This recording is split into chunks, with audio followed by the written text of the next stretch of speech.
Meu Deus, por que me abandonastes? Veredas religiosas, caríssimos fiéis, podemos nos assentar.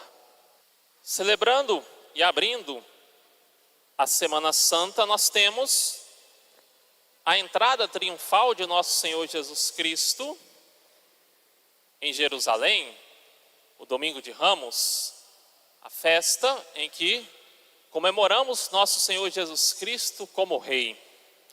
Pilatos escreveu na cruz: Jesus de Nazaré, Rei dos Judeus.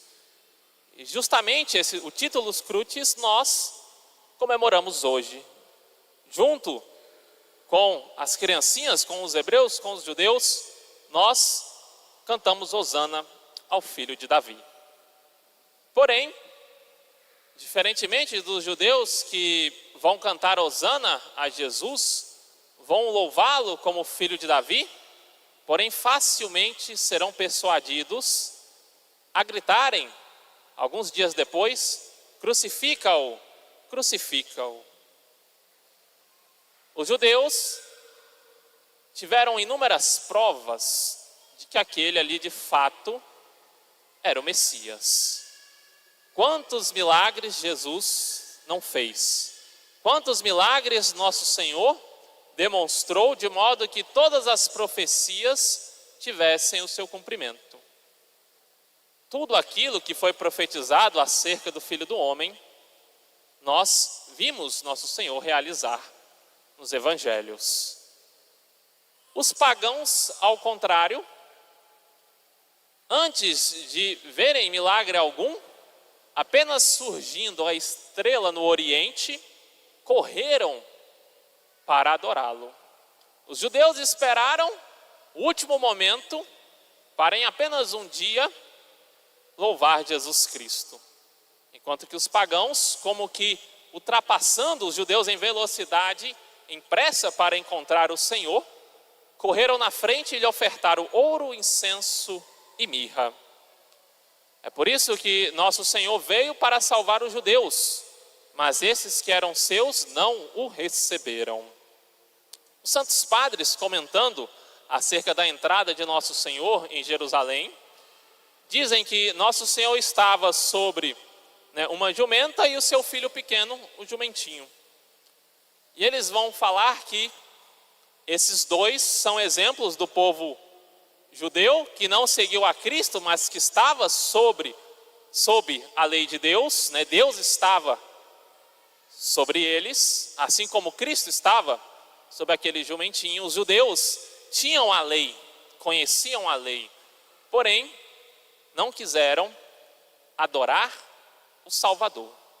Conheciam as profecias, mas não quiseram receber o Messias. Pela lei pecaram, pela lei se perderam.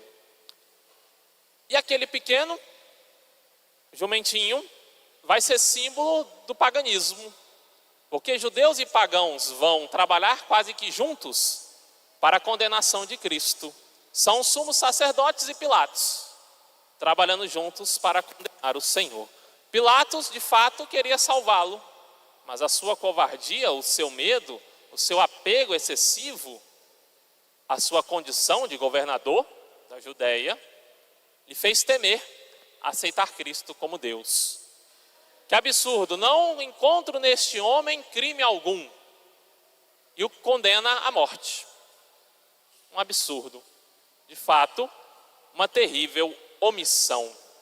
E quantas vezes nós não somos omissos, quase que semelhante a Pilatos, para não ser diferente do mundo, nós crucificamos Jesus Cristo. Para não ser diferente do mundo, nós aceitamos as coisas que ofendem a nosso Senhor. A vida do cristão tem que ser algo diferente. Não deve guiar-se pelas máximas do mundo. Pois bem, aquele jumentinho que ninguém havia montado, conforme fala as Escrituras, há de se tornar então, no futuro paganismo, a conversão.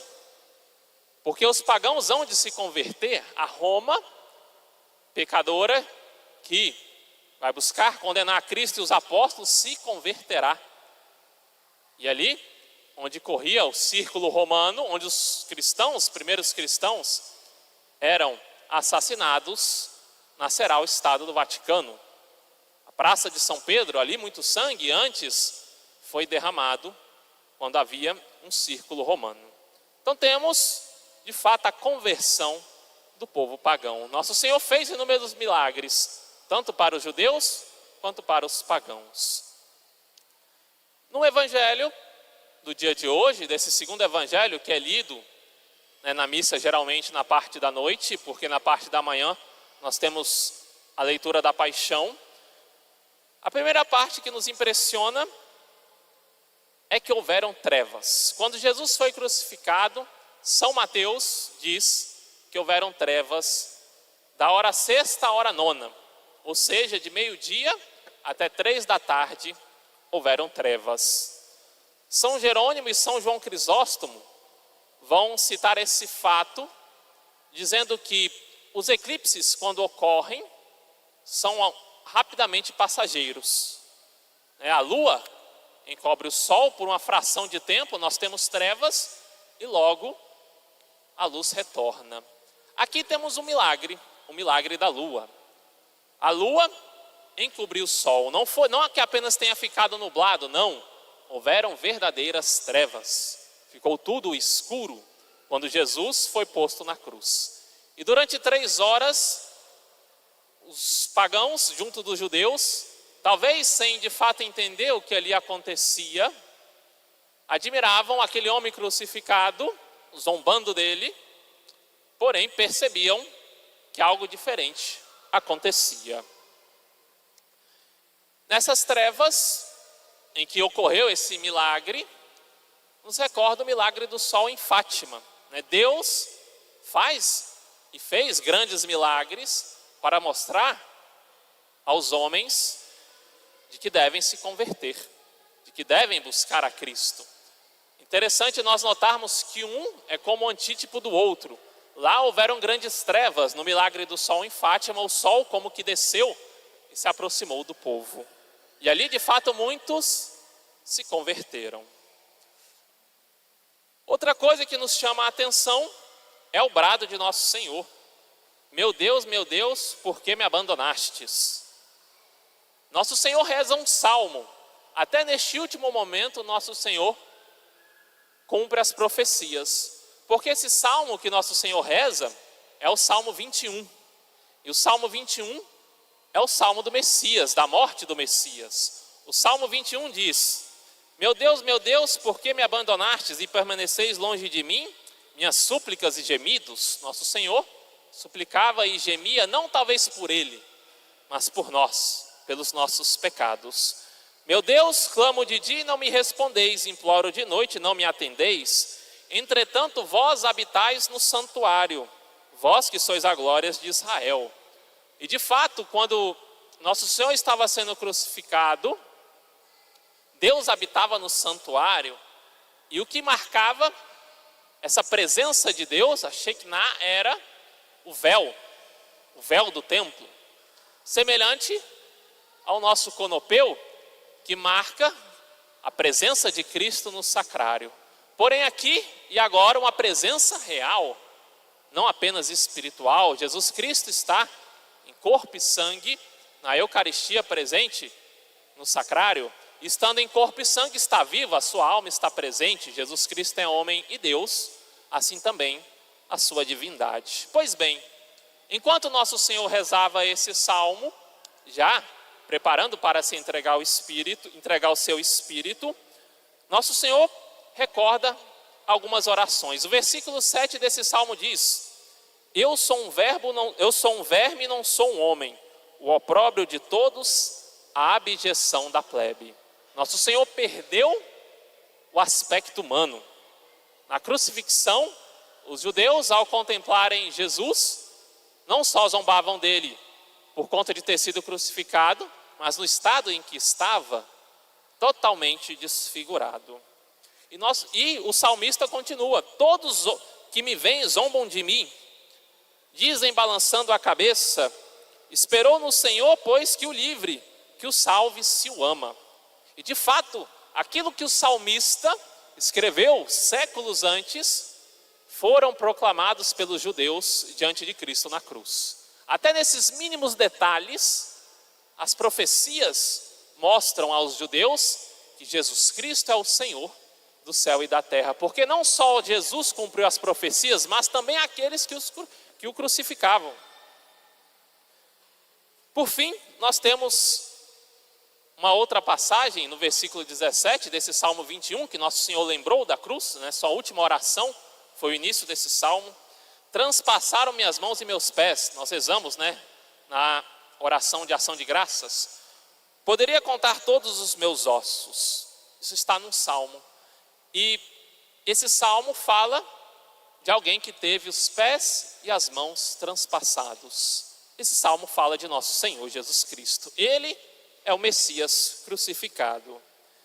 Eles me olham e me observam com alegria. Repartiram entre si minhas vestes. Mais uma prova em que a profecia se cumpriu. Os judeus, os romanos, tomaram as vestes de Cristo e lançaram a sorte. E repartiram as suas vestes. Lançaram a sorte sobre a minha túnica. E esse salmo termina com duas profecias. A primeira, hão de se lembrar do Senhor, e a Ele se converter todos os povos da terra. E de fato, o mundo inteiro, a humanidade, recebeu o Evangelho. Muitos se converteram. A igreja está por todo o canto, anunciando a salvação. E São Paulo profetiza aqui, quando os judeus proclamarem que Jesus Cristo é o Filho de Deus, então de fato teremos a segunda vinda de nosso Senhor Jesus Cristo. E o último versículo 30 vai dizer: todos os que dormem no seio da terra o adorarão, diante dele se prostrarão os que retornam ao pó. Após nosso Senhor então iniciar a oração desse salmo,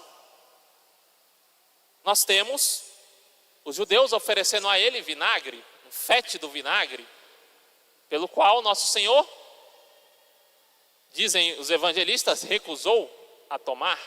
Aquele que, pela abertura do seu coração, vai jorrar o sangue, a água puríssima, pela qual nos purifica de todo o pecado. O que a humanidade lhe ofereceu no seu último momento? Um fétido vinagre. Aquele que transformou água em vinho, e aquele vinho foi um vinho de sabor elevadíssimo, recebe no seu último momento uma terrível bebida. Jesus então rende o espírito, a sua alma, o seu espírito sai do seu corpo, é a morte, a separação entre alma e corpo. Nosso Senhor, com seu corpo divino, está ali morto na cruz. E ao render o seu espírito, antes, ele dá um forte brado.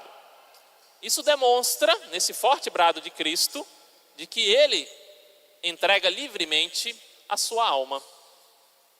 Que homem, após ter sido flagelado, carregar a cruz, estar 3 horas crucificado, passando uma falta de ar, sofrendo, poderia dar um alto brado? Apenas Deus. Nosso Senhor mostra que estava forte, que Deus tem uma força infinita. E então, há um grande tremor de terra. E o véu do templo se rasga.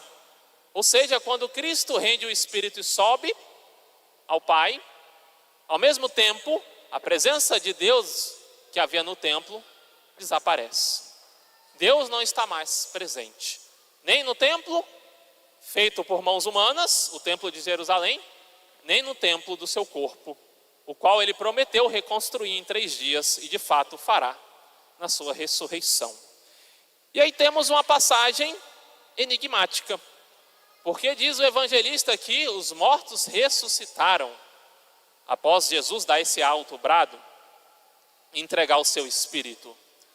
Tanto São Jerônimo quanto São João Crisóstomo vão dizer que a alma dos justos, como numa aparição pela qual muitos viram, foram ao encontro de Cristo. Ou seja, o céu, pela morte de nosso Senhor Jesus Cristo, não está mais fechado para nós. Pelo contrário, nosso Senhor morrendo na cruz, abriu as portas do céu, abriu os braços do Pai Agora, todo aquele que foi batizado, todo aquele que decidiu se santificar, seguir a Cristo, é um candidato aos altares, é um candidato a ser santo. E Deus vai lhe dar todas as graças para a sua santificação. Por isso, caríssimos fiéis, aproveitemos esse tempo. Aproveitemos e meditemos no amor de nosso Senhor Jesus Cristo. São Paulo, em Filipenses, como foi lido na epístola, vai dizer que nós temos que ter os mesmos sentimentos de Cristo, ou seja, se rebaixar, ter a humildade, saber que sozinho não irei conseguir a salvação, saber que eu preciso, rebaixado, quase que humilhado, suplicar a nosso Senhor Jesus Cristo, porque Ele se humilhou, Ele se fez homem sendo Deus, Ele se fez servo e escravo por amor a nós.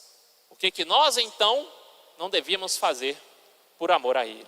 Lembremos, temos um trono no céu, a nossa herança é o reino celeste, os justos já estão lá, talvez até contemporâneos nossos, talvez até alguém tenha visto ou presenciado ou tido contato com santos, com São João Paulo II, com a Madre Teresa de Calcutá. Eles já estão lá, estão na glória de Deus, estão com sua coroa de santidade. Se eles podem, nós também podemos. Busquemos amar verdadeiramente a nosso Senhor Jesus Cristo. Louvado seja nosso Senhor Jesus Cristo. Para sempre seja louvado.